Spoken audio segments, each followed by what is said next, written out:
ఇక్కడ చూడండి, పవన్ కళ్యాణ్ గారు తనను నమ్ముకున్న వ్యక్తి కోసం ఒక టీ షర్ట్ వేసుకొని పోయి అక్కడ సెలూన్ షాపు ప్రారంభించిండు. మరొక వైపు వచ్చేది వర్షాకాలము, విద్యుత్ ఉద్యోగులకి కరెంట్ షాక్ తగిలే ప్రమాదం ఉంటుంది. కరెంటు పోల్స్ ఎక్కుతారు కాబట్టి ఎట్లయినా వర్షాకాలం వాళ్ళకి ఇబ్బంది రాకూడదు అని చెప్పేసి 16 లక్షల రూపాయల సొంత నిధులతోటి వాళ్ళకి సేఫ్టీ కిట్లను అందజేయడం జరిగింది. పవన్ కళ్యాణ్ అనే వ్యక్తి అందరినీ సమానంగా చూస్తాడు. పవన్ కళ్యాణ్ గారి యొక్క వ్యక్తిత్వం, పవన్ కళ్యాణ్ అనే వ్యక్తి ఎప్పటికీ మారడు, ఆయన వ్యక్తిత్వం ఎప్పటికీ మారదు అనడానికి ఇగో ఈ 2 సంఘటనలు ఒక పెద్ద ఉదాహరణ.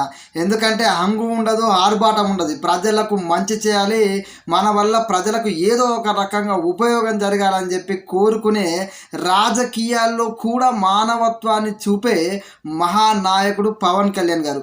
పవన్ కళ్యాణ్ గారి మీద ఎవడెవడో ఏదో విమర్శలు చేస్తున్నంత మాత్రాన పవన్ కళ్యాణ్ గారి కాలి కంటే దుమ్ముతో సమానం తప్ప ఆయన స్థాయి ఎప్పటికీ మారదు. గుర్తుపెట్టుకోండి.